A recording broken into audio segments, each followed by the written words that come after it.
Lithopedion എന്ന അവസ്ഥയെപ്പറ്റി അറിയാമോ? Non aesthetic things എന്ന എക്സ് അക്കൗണ്ടിൽ വന്ന പോസ്റ്റ് കാരണം സോഷ്യൽ മീഡിയയിൽ ചർച്ചയാകുന്നത് ഇപ്പോൾ ഈ വാക്കാണ്. ഒരു CT സ്കാൻ ചിത്രമാണ് അക്കൗണ്ടിൽ പങ്കുവച്ചിരിക്കുന്നത്. ഗർഭസ്ഥ ശിശു ഗർഭാശയത്തിൽ മരിക്കുകയും കാലക്രമേണ കാൽസ്യം അടിഞ്ഞുകൂടുകയും ചെയ്യുന്ന അപൂർവ മെഡിക്കൽ പ്രതിഭാസമാണ് ലിത്തോപീഡിയൻ. കാൽസിഫൈഡ് ഗർഭപിണ്ഡത്തിന്റെ CT സ്കാനിന്റെ ചിത്രമായിരുന്നു ഇത്.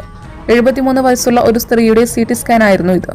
30 വയസ്സുള്ള കാൽസിഫൈഡ് ഗർഭപിണ്ഡവും സ്കാനിൽ കാണാൻ സാധിക്കും.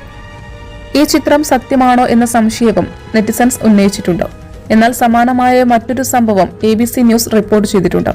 82 വയസ്സുള്ള ഒരു കൊളംബിയൻ സ്ത്രീ പെൽവിക് വേദനയ്ക്കായി ഡോക്ടറെ സമീപിച്ചപ്പോൾ വേദനയ്ക്ക് കാരണം ഗർഭാശയത്തിലെ 40 വയസ്സുള്ള കല്ലാണെന്ന് കണ്ടെത്തിയിരുന്നു. ക്ലീവ്ലാൻഡിലെ യൂണിവേഴ്സിറ്റി ഹോസ്പിറ്റൽ സ്പേസ് മെഡിക്കൽ സെന്ററിലെ ഡോക്ടർ കിം ഗാർസി ഈ അവസ്ഥയെ അത്യപൂർവം എന്നാണ് വിശേഷിപ്പിക്കുന്നത്. വളരെ അപൂർവമായ ഈ അവസ്ഥയെപ്പറ്റി വളരെ അപൂർവമായ മെഡിക്കൽ റെക്കോർഡ്സിൽ രേഖപ്പെടുത്തിയിട്ടുള്ളൂ.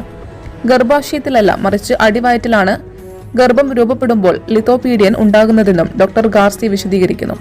ഗർഭധാരണം പരാജയപ്പെടുമ്പോൾ ഗർഭപിണ്ഡത്തിന് ആവശ്യത്തിന് രക്തവിതരണം ഇല്ലാതാകും.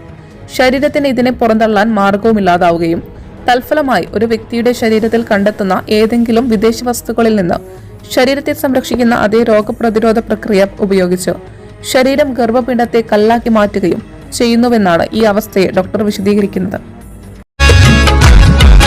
മലയാളിയുടെ ഭക്ഷണ താല്പര്യങ്ങൾക്ക് ഇനി പുതിയ സ്വാദ്.